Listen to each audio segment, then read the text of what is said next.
आरो नोङो लिरबाय नोङो आरोबाव नोङो 9.4आव बिटिआर सुक्तियाव बेयाव लिरबाय नोङो जेसेबां माने जेल जानाय हाइनेस केसाव थानाय माने एनडिबिनि केडारफोर दं बिसोरखौ माने बख'नाय बाथ्रा बुङाखै गवा बिसोर गासिबो माने बे सुक्तिजों बिटिआर सुक्तिजों 9.4नि गेजेरजों माने हाइनेस केस गोनां मानसिफोरखौ गासिबो जेलाव जोबनानै दोननांगौ होननानै नों सुक्ति खालामना फैबाय अब्ला बे जाथि फाननाय जायाखै प्राइजोतिबो रायजोआ कलिताफोरनिसोमोन होननाय बुंनाय बे जाथि फाननाय जायाखै बे आलिमेसा बर' नङामोन बियो बे देसिफोरनिसोमोन होननाया माननाय जायाखै बेलाय बे रायजो फाननाय जायाखै जाथि फाननाय जायाखै बे बिटिआर सुक्तियाव नोङो बड'लेण्ड रायजो नाङा होननानै लिरना गारबाय इन्ट्रडाक्सनाव नों रोखा मोनो बिनि इन्ट्रडाक्सनाव नै बे बड'लेण्ड सुक्ति बे माने बिटिआर सुक्ति बेयाव रोखा मोनो बे जोंनो रायजो नांलिया होनना बुंनाय बे रायजो नांलिया होनना बुंनाया बे रायजो फाननाय जायाखै दा बे हारि फाननायनि दखाना अबाव दं होननानै बे बाथ्राखौ बुङो आरोखि अबाव मोनो हारि फाननायनि दखाना अबाव दं अबे दखानाव मोनो बे बाथ्राखौ बुंदों बे लासिं सिं बाथ्रा बे प्रमद बर' सासे सिबा बे एफा गिदिर इस्यु लानानै बे गोरलै एखेरे नंथारै बाथ्रा बुंनाय रायजो राजानि सिङाव फोलानाय बेनिफ्राय देरसिन थगायसुला बेनिफ्राय देरसिन माने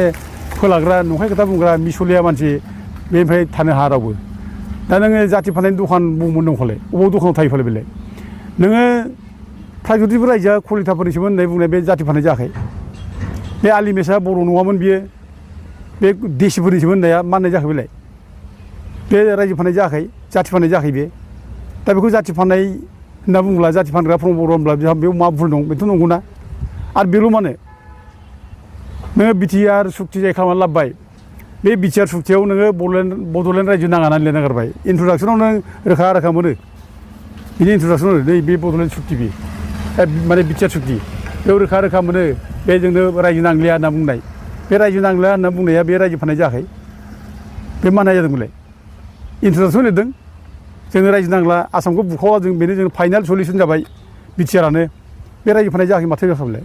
आरो नों बे बिटिआर सुक्तियावनो लिरनानै दोनदों आरोबाव नोङो जे माने 3 साबक्लस 2आव जे बिटिसिनि बाउन्डारिखौ दानख'नांगौ जिसिबां माने नन ट्राइबेल पपुलेसन थानाय दं 50% बारा बेखौ दानख'जोबनांगौ होनना बुंबाय बे रायजो फाननाय जायाखै ना मा जादोंमोनलाय आरो नों बे बिटिआर सुक्तियावनो लिरबाय नोङो आरोबाव बिटिआरखौ प्रिन्सिपाल सेक्रेटारि सालायनाय नङा सिइअआ सालायगोन बे मानाय जाखो बे रायजो फाननाय जायाखैब्ला आरो नों बे बिटिआर सुक्तियावनो नोङो बुंबाय नोङो जे 4.6आव जे माने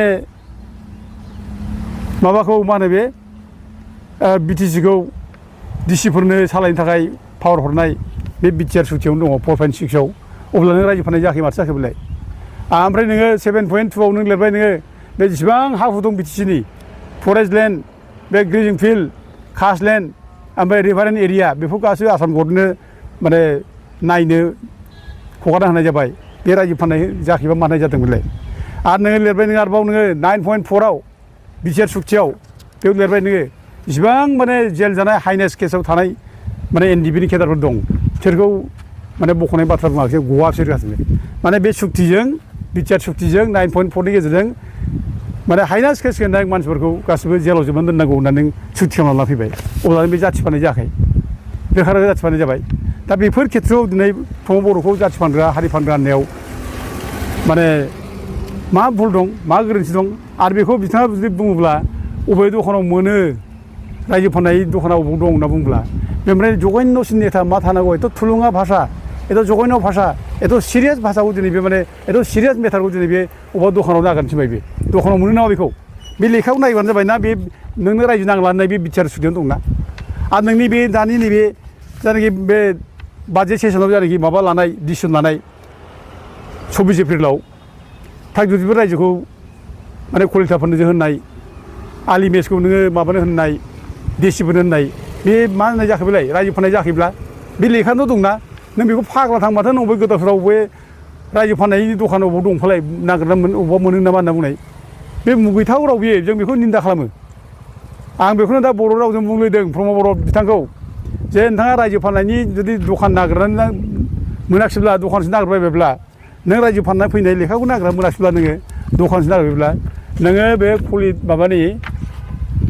भरालिनि सारियाव हाबनानै नागिरदो नोङो रायजो फाननायनि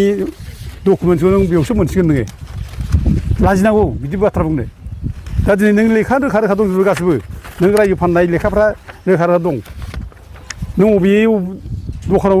नागिरनाय बाथ्रा बुंदों नोंलाय दा बे सिरियास बाथ्रा जों दिनै बिटिसिआव दाबि खालामो इमिडियेटलि बेखौ माने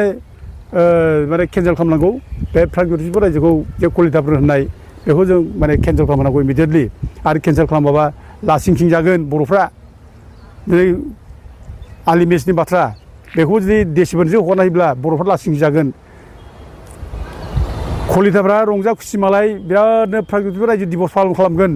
जों बेखौ बोरै सैज्य खालामनानै नायबाय थानोफालाय जों बोरै सैज्य खालामनो 22 डिसेम्बरखौ कलिताफोरनो हगारदों रेस्ट्रिक्टेड हलिडे बिसोर मालाय 22 डिसेम्बरखौ माने रंजा खुसि माने पालन खालामगोन दा जों बर'फ्रा लासिंसिं गावनि रायजोखौनो नोङो मालायनो हगारनायनि उनाव बिसोर रंजाब्ला जों सिरि नायबाय थानो जाहैबाय लासिंसिंनो बेदबा माने मेटार बे सिरियास मेटार बे सिरियास मेटारखौ दिनै माने जोङो बर'फ्रा बयबो बेखौ अपोज खालामनांगौ स्ट्रंलि जारिमिन गैयाबा जाथिया खुनु जेबो थाया जारिमिनासो असे सिनायथि बे जारिमिनखौ जों लाखिनांगोन बेखायनो जों बयबो बर'नि आफादखौ खावलायदों दिनै दुलाराय बर' फरायसा आफादखौ दिनै जों मा बुंबावनो बेथ' दालाल जानानै थाबाय गभर्नमेन्टनि जेबो बुङा बिसोर फंसे खोथा बुङा दिनै बेफोर बाथ्राखौ बेफोर बर'मोनहा बुंनांगौमोन रायजो बिग्रा मानसि बिसोरो जाथिनि खोथा बुंग्रा मानसि बिसोरो बर' जाथिनि जों खुनु दिन जों माने माबा खालामनो हाया नायनानै थानो हाया जोङो जाथिनि मावो जों होग्रा मानसि दिनै रायजो फाननाय बाथ्रा बुंबाय कलिताफोरनोसो होनना माने माबा बुंबाय प्रमद बर'आ प्रागज्यतिसपुर रायजोखौ बे समाव डिफेन्स बर'ना सिरि थायोब्ला बेफोर लासिंसिं मा जानांगौ बेलाय दा आं बयबो आफादखौ खावलायदों दा दिनै बर' समाजा जोंनिया जोंजों लोगो लाफानानै बुंदों बिथांमोनाबो आगोलाव दा बुंफिननांगौ बिथांमोना बुंफिननांगौ जे बेखौ उइद्र खालामनांगौ केन्सेल खालामनांगौ आरो जों बेखौ जानो होआ मानोना जोंनि सिनायथिया गोमागोन बेखौ माबायोब्ला कलिताफोरनो हगारनाय जायोब्ला आरो बेखौ मिथिनाया मोजां रोखा रोखानो आलिमेसआ बर' राजामोन बे रंपुर एरियानि माने राजामोन बियो 1206 जेब्ला बक्टेट खिलजिया कामरुप हाबफैयो बे 10,000 गराय 10,000 सैन्य लानानै हाबफैयो बे समाव बे बिसाल बे गिलु बालु पावार फर्सखौ नुनानै आलिमेसआ बिसोरनि सायाव माने बदन जायो ओमफ्राय बेयावनो बे गावनि धोरोमखौ गारनानै माने इस्लाम धोरोम हाबो बे समनिफ्रायनो बियो आलिमेस नाम लायो दा गथे जोंनिसो सिनायथि बेखौ जों मालाय होनो हाया दा बेफोरबायदि जारिमिनखौ जों जाहाथे मालायनो गथायनायखौ जों अपोज खालामो आं बेखौ बयखौबो खावलायो